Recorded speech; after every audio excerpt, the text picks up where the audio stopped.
details about rare cancers to all of you here. Dr. Bajpai, please. Thank you very much, Akshita, and the entire organizing team, dignitaries on the dais, and my management team who has bestowed their trust in me to take this initiative forward. Rare cancers are very close to my heart.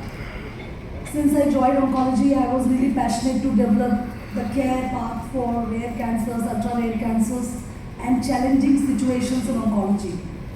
My vision always was that routine cases everybody does, but because of virtue of being rare, the level 1 evidences generally doesn't exist for these rare cancers. It's a major setback when somebody is diagnosed with a cancer, but much more than that when somebody is diagnosed with a rare or ultra-rare cancer, or there is a complexity. There is a complexity because of multiple other reasons which makes these situations very challenging. In all those situations, giving care, there is no defined path in majority of the cases, and that's where the expertise has to play a major role. And that is our vision when we are trying to develop this RareCare clinic in Apollo premises, that people who are having this expertise over the various, their associations with international bodies or national bodies, their work in these segments. Individually, these rare cancer encompasses very few. As Dr. Dipus just defined, that less than 6 per 100,000 is the accepted definition. Ultra rare, much more rare than this rare cancer. Some definition even say for ultra rare less than 0.1 per 100,000. Some of the rare cancer per se definitions for India per se, which was defined by our work, suggested that perhaps it should be less than 3 per 100,000. So they are extremely rare situations. They encompass with multiple challenges because there is diagnostic dilemma, there is a treatment dilemma because the path is not very well defined. I'll give you, 1 or 2 slides also to tell more about these rare cancers. So essentially, our mission is to provide. Can we have a demo? So our mission is to provide expert care and support for patients with these rare cancers and these challenging situations in oncology, and to improve their quality of life through personalized treatment plans. When we say personalized treatment plans, because as I said that level 1 evidence doesn't exist for these cancers, because we cannot do, or there is a lot of difficulty in conducting randomized trials which leads to the level 1 evidence in oncology. So the evidence is patchy. We most of the time depends upon the expert's opinion, own experiences, some retrospective, prospective databases to understand what would be the best for this particular patient. So there is the role of personalized therapies and precision treatment. So in Apollo, we are doing this rare cancer challenging situations clinic, as well as simultaneously we are working on precision therapies. And this precision therapy essentially overlaps these rare cancer clinics because there are majority of time only a handful of options which are available, and many times we need to do this molecular analysis, genomic analysis, wherein we found from multi-gene panels that what are the specific targets which can be tameable, which can be druggable in these particular tumor tissues or liquid biopsies which are there, and how best we can target. We also work for combinatorial approaches for these cancers so that we can offer the best for our patients. What makes us unique in this particular respect? Expert team. So our specialists are the global leaders for the treatment of rare cancer. For these rare cancers and challenging situations in oncology. We also have cutting-edge technology. We are a quaternary hospital. We are having specialized care for surgical, for radiation, for medical oncology, and a precision oncology kind of treatments, and our diagnostics as well. So we use the latest technology for accurate diagnosis and effective treatments, and majority of our treatment, rather I would say, all of our treatment are multidisciplinary treatment based, so that the many brains talk together to get the best benefit for our patients. Remember, in oncology, the first plan is the best plan, and that is the best chance for cure. It is even more true for a rare or ultra-rare cancers. Patient-centered care, so we tailor our approach to each individual, offering comprehensive support and truly personalized care. So oncology is not only treating a tumor or cancer, it is essentially offering a holistic care. And we are treating a patient as a whole and also their families. There is a lot of psychosocial issues, there are a lot of other challenges which we face. A couple of my patients are here which are associated with me since a while, and they will also share their experiences. So it really requires a complete village to treat such challenging cases. And that's where we are unique, that in Apollo hospitals, we are offering this kind of holistic and multidisciplinary based personalized treatment plans for these rare and ultra-rare cancers. I will give you certain examples of rare cancers. So as Dr. Dignus mentioned, there are two varieties of rarity or challenging situations. So one by virtue being rare histologies. Per se, their occurrences are very, very less. But again, remember that individually they are very rare, they are very few. But when they put together, because there are essentially more than 200 types of rare cancers, even more and more coming into WHO book of pathology every time. So together they encompasses around 20%, which is comparable to the disease burden of any common cancer like lung cancer or breast cancer or gynecological cancers. So we should not be neglecting these. These are often forgotten cancers for long because people, policies, authorities, everybody concentrate on treating common cancers. But when we put these all rare cancers in one basket, they also have a similar burden of around 20%, which is comparable to any common cancer in this world or in India. So these are bone soft tissue sarcomas, including desmoid tumors which fall into the category of intermediate. Skin cancers like melanoma or non-melanoma variety of skin cancers. Pregnancy-associated cancers, very, very challenging. So not only rare, but extremely challenging because we are having a responsibility to not only taking care of mother's oncologic outcomes, but simultaneously a fetal health, obstetrical outcomes as well. Then cancers in sexual minority populations like LGBTQ plus populations. So these cancers are extremely rare and challenging. Often they are misdiagnosed or not diagnosed because a lot of stigma which we are having in the society. So we are having this first of its initiative in our hospital to treat these cancers, to provide a safe space for these population, because if there is a problem, we have to have a solution. Then neuroendocrine tumors, hereditary and familial cancers. Again, majority of the cancers, they are sporadic or they just happen, they are having, a propensity to occur in anybody. But 5 to 10% of the cancers can be hereditary, so they run in families. There is pretty much challenging thing to diagnose them appropriately, and once they get diagnosed with certain mutation abnormalities, to have them counseled well, because there is complete family cascade which begins. So it is extremely challenging for the particular person, for the family, and we are establishing this kind of care pathway also in our hospital so that we can provide a holistic care with multidisciplinary based people, including the genetic counselors and other stakeholders in this care.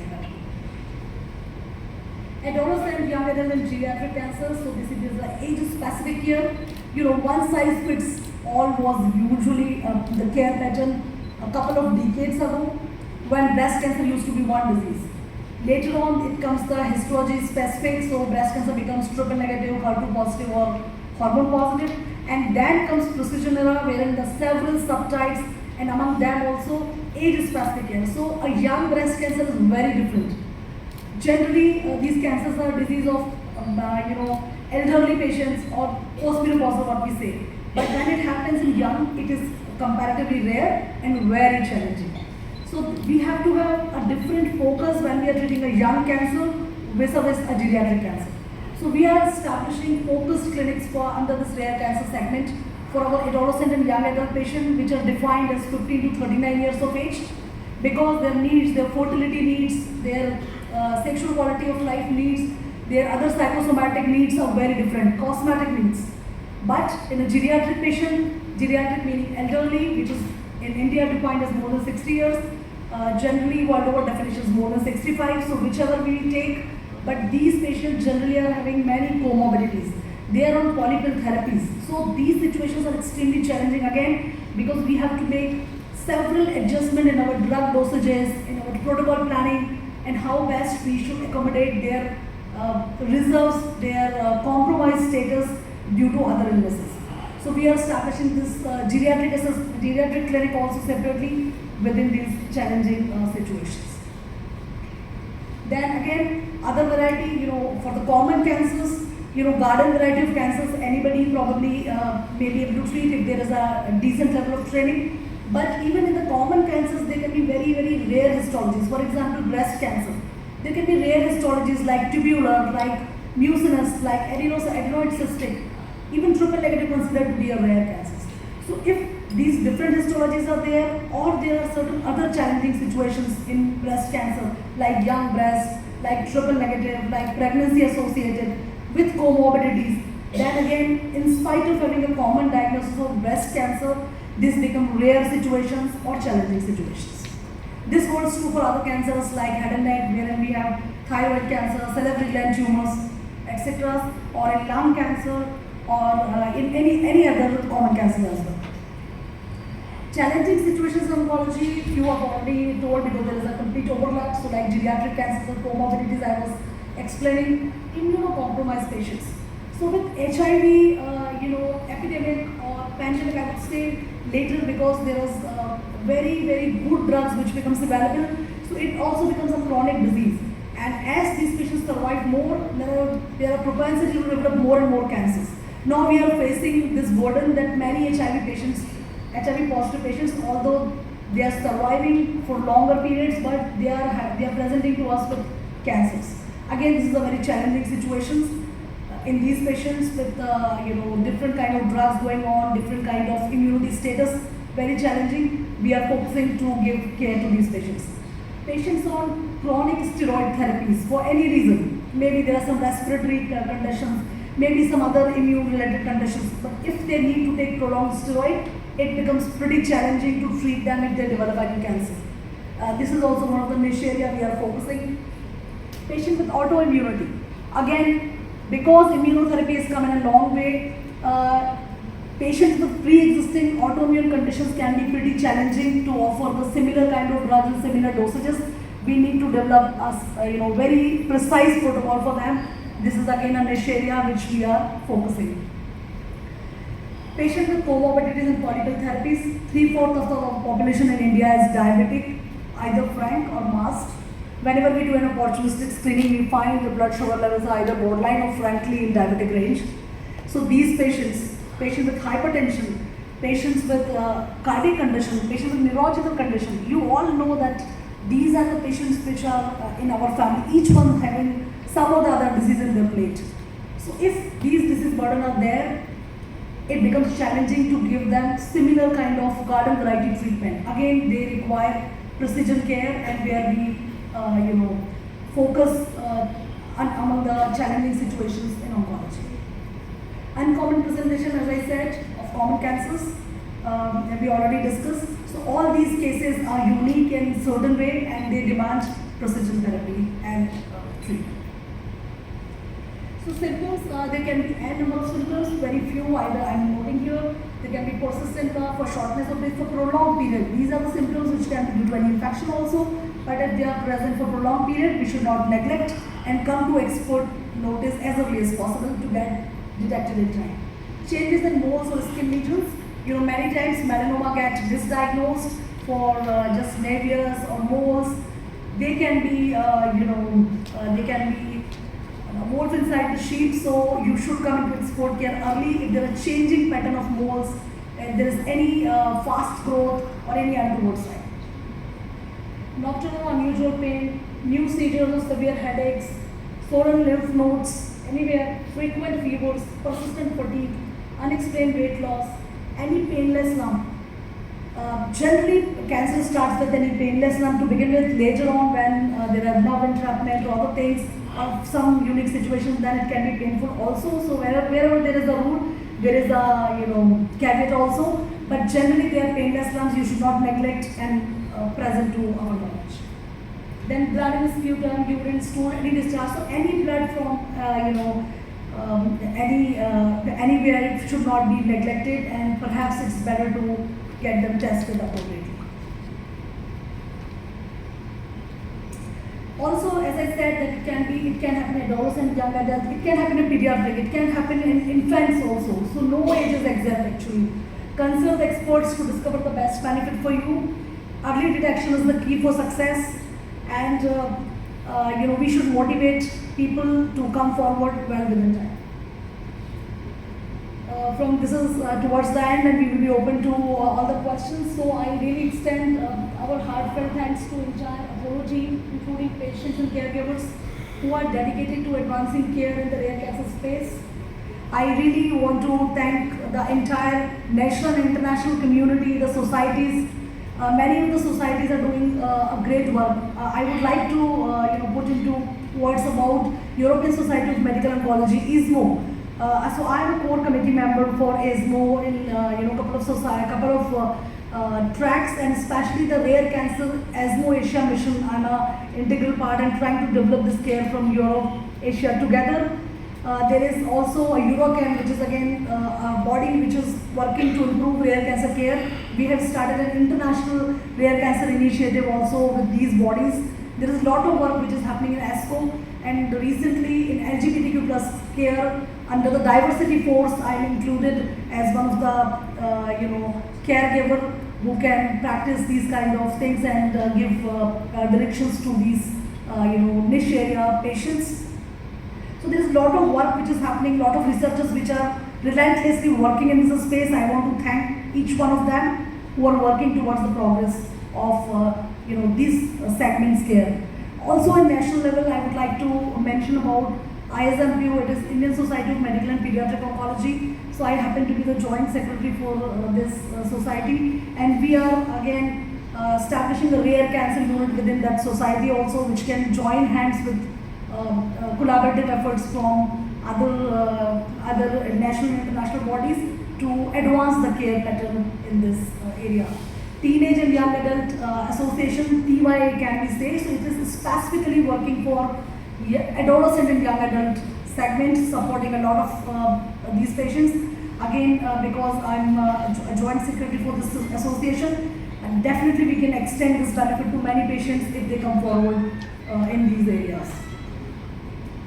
So with this, I would like to say that your role is extremely important. Everybody in this team, whether they are caregivers, whether they are patients, families, social worker, media, everybody's role is extremely important to take this mission forward. This could be again very challenging, but I believe together we can make a difference. In the end, I would like to just remember Dushyant Kumar. मैं हिंदी में दो पंक्तियाँ उनकी बोलना चाहूँगी जो मेरे लिए हमेशा इंस्पायरिंग रही। कौन कहता है आसमां में सुराख हो नहीं सकता, कौन कहता है आसमां में सुराख हो नहीं सकता, एक पत्थर तो तबीयत से उछल गया। Thank you very much.